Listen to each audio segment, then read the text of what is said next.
नमस्कार, आप देख रहे हैं मौसम तक चैनल और मैं हूं देवेंद्र त्रिपाठी। मॉनसून की ज़बरदस्त रफ्तार से देश के तमाम इलाकों में सकारात्मक माहौल, क्योंकि मॉनसून न सिर्फ बिहार और झारखंड, पश्चिम बंगाल, उड़ीसा को पार कर चुका है, बल्कि उत्तर प्रदेश के लगभग सभी क्षेत्रों में पहुंच गया है। पूर्वी और मध्य भागों में और पश्चिमी उत्तर प्रदेश के उत्तरी इलाकों में मॉनसून ने दस्तक दे दी है। और इसके अलावा ये भी कह सकते हैं कि हिमाचल प्रदेश, उत्तराखंड, लद्दाख और जम्मू कश्मीर के समूचे क्षेत्रों को पार करते हुए मॉनसून की जो नॉर्दर्न लिमिट है, यानी उत्तरी सीमा है मॉनसून की, वो अब उत्तरी पंजाब, उत्तरी हरियाणा और पश्चिमी उत्तर प्रदेश के उत्तरी भागों पर पहुंच गई है। लगभग इस तरह से मॉनसून की पहुंच हो चुकी है। गुजरात के सौराष्ट्र क्षेत्र में समूचे स्थानों पर पहुंच चुका है, कच्छ क्षेत्र में बाकी है और राजस्थान तथा दक्षिणी पंजाब, दक्षिणी हरियाणा और राष्ट्रीय राजधानी दिल्ली में भी मॉनसून का इंतजार है। लेकिन यहां पर भी अगले 24 से 48 घंटों में ये इंतजार खत्म हो सकता है और इसी 48 घंटों की अवधि में समूचे भारत को मॉनसून कवर कर सकता है।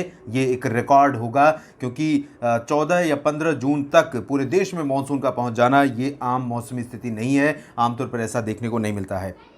इन स्थितियों के बीच देश भर में आप देख सकते हैं, उत्तर से लेकर मध्य और दक्षिण तथा पूर्वी और पूर्वोत्तर भारत तक घने बादल आसमान में आ चुके हैं और इन बादलों के कारण कई जगहों पर व्यापक वर्षा हो रही है। पिछले 24 घंटों के दौरान वेस्टर्न घाट पर बहुत व्यापक वर्षा दर्ज की गई। दक्षिण पूर्वी मध्य प्रदेश के क्षेत्रों में काफ़ी व्यापक वर्षा हुई। विदर्भ में, छत्तीसगढ़ में, ओडिशा में, पूर्वोत्तर भारत और पूर्वी भारत में, पश्चिम बंगाल तथा झारखंड में काफ़ी अच्छी वर्षा रिकॉर्ड की गई।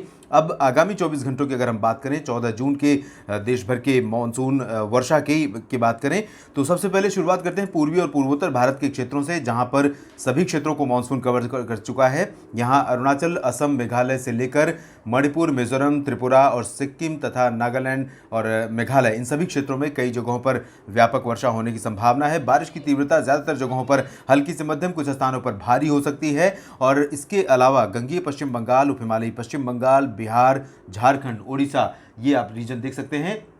यहाँ पर पूर्वी और दक्षिण पूर्वी आर्द्र हवाओं का फ्लो बहुत प्रचुर मात्रा में, बहुत व्यापक पैमाने पर पहुंच रहा है। इसके कारण इन भागों में कई स्थानों पर मूसलाधार वर्षा होने की संभावना है और इस बारिश के साथ तेज हवाएं चलने, बादलों की गड़गड़ाहट होने और तूफानी रफ्तार से कुछ स्थानों पर हवाएं चलने की संभावना है, क्योंकि बंगाल की खाड़ी इस समय एक्टिव है और यहाँ पर बना निम्न दबाव का क्षेत्र काफ़ी प्रभावी होकर आगे बढ़ चुका है उड़ीसा के उत्तरी तटीय भागों पर। और इसी कारण यहाँ पर उड़ीसा, छत्तीसगढ़ और मध्य प्रदेश के पूर्वी तथा मध्य क्षेत्रों में भी कई इलाकों में व्यापक वर्षा होने की संभावना नजर आ रही है। मध्य प्रदेश में कुछ स्थानों पर भीषण बारिश से सामान्य जनजीवन प्रभावित हो सकता है।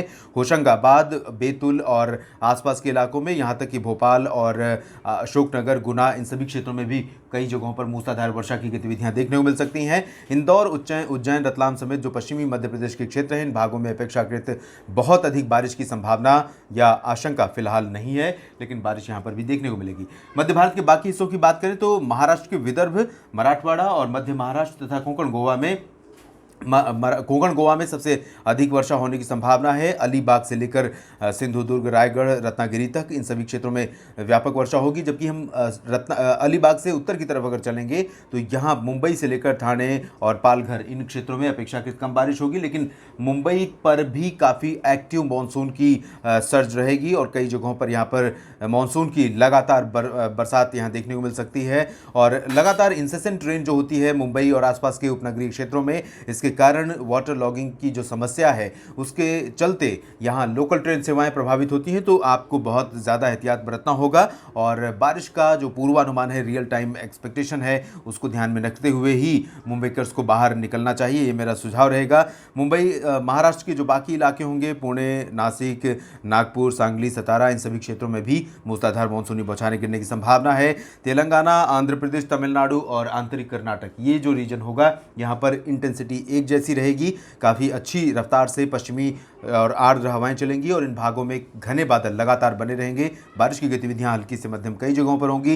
तटीय कर्नाटक और केरल के अधिकांश इलाकों में मध्यम से तेज वर्षा होने का अनुमान है। पुदुचेरी में भी वर्षा हो सकती है। लक्षद्वीप और अंडमान व निकोबार द्वीप समूह में भी अच्छी बारिश होने की संभावना है। इस समय दोनों बेसिन, भारत का हिंद महासागर क्षेत्र का जो दोनों बेसिन है, अरब सागर और बंगाल की खाड़ी, दोनों एक्टिव है और यही वजह है कि मानसून बहुत तेज रफ्तार से आगे बढ़ रहा है।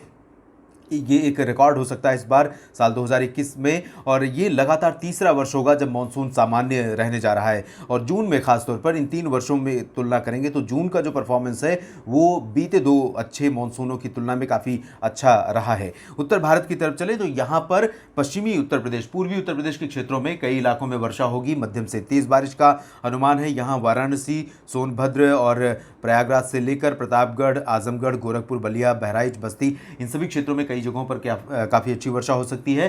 लेकिन मध्य क्षेत्रों में अमेठी से पश्चिम में जो इलाके हैं, एटा, इटावा, मैनपुरी, कानपुर, लखनऊ, बहराइच, ये जो रीजन होगा, इन भागों में अपेक्षाकृत कम एक्टिविटी रहेगी मानसून की। और अगले 24 से 48 घंटों में जब मानसून इन भागों में भी दस्तक दे देगा तो पश्चिमी उत्तर प्रदेश के कई इलाकों में व्यापक वर्षा हो सकती है। उत्तरी में मेरठ, सहारनपुर, नजीबाबाद से लेकर दक्षिणी पश्चिमी उत्तर प्रदेश में आगरा, मथुरा और आसपास के इलाकों में काफ़ी अच्छी वर्षा की संभावना रहेगी। गौतम बुद्ध नगर, बुलंदशहर, इन भागों में भी मध्यम से तेज बौछारें गिर सकती हैं। राष्ट्रीय राजधानी दिल्ली और उत्तराखंड में भी कई जगहों पर अच्छी वर्षा की संभावना नजर आ रही है। साथ ही साथ हरियाणा में भी कई इलाकों में काफ़ी अच्छी वर्षा हो सकती है। सोनीपत, पानीपत, हिसार, रेवाड़ी, महेंद्रगढ़, सिरसा, इन सभी जगहों पर काफ़ी अच्छी वर्षा की संभावना है। पंजाब, हिमाचल प्रदेश और जम्मू कश्मीर तथा गिलगित बाल्तिस्तान, मुजफ्फराबाद, लद्दाख, ये जो रीजन है उत्तर भारत का, इन भागों में सामान्य मानसूनी बौछारें गिरने की संभावना है। पंजाब में फाजिल्का, मुक्तसर साहिब, फरीदकोट और हरियाणा में पलवल तथा रेवाड़ी, महेंद्रगढ़, सिरसा, इन सभी क्षेत्रों में मानसून के इंतजार की घड़ियां जल्दी खत्म होंगी। अगले 24 से 48 घंटों में इन भागों में भी मानसून दस्तक देगा। जयपुर, भरतपुर, अलवर समेत उत्तर पूर्वी राजस्थान के भी कई शहरों पर बौछारें अच्छी गिर सकती हैं। और राजस्थान के चूरू, गंगानगर, बीकानेर, बाड़मेर, जो पश्चिमी इलाके हैं, इन भागों में गर्मी का जो प्रकोप था उसमें अब थोड़ा बदलाव हुआ है और लोगों को गर्मी से राहत मिली है। हीट वेव का प्रकोप यहाँ पर ख़त्म हो गया है, लेकिन यहाँ पर बारिश के लिए भी थोड़ा इंतज़ार करना पड़ेगा। मानसून भी यहाँ पर कुछ समय में दस्तक दे सकता है 48 घंटों के भीतर, तो यहाँ पर भी बारिश की फुहारें गिर सकती हैं। इस बार का मानसून इस बारे में भी दिलचस्प माना जा सकता है, क्योंकि जहाँ पर भी मानसून दस्तक दे रहा है 2021 का, वहाँ लगातार बारिश भी हो रही है। और आमतौर पर ऐसा नहीं होता, केरल को छोड़ दें और महाराष्ट्र, कर्नाटक को छोड़ दें तो बाकी जो देश के इलाके हैं, इन भागों में मानसून के आगमन के साथ इतनी मूसलाधार वर्षा आमतौर पर बहुत कम देखने को मिलती है। देश भर के मौसम पूर्वानुमान के इस बुलेटिन में अभी इतना ही। आप बने रहिएगा मौसम तक चैनल के साथ। धन्यवाद।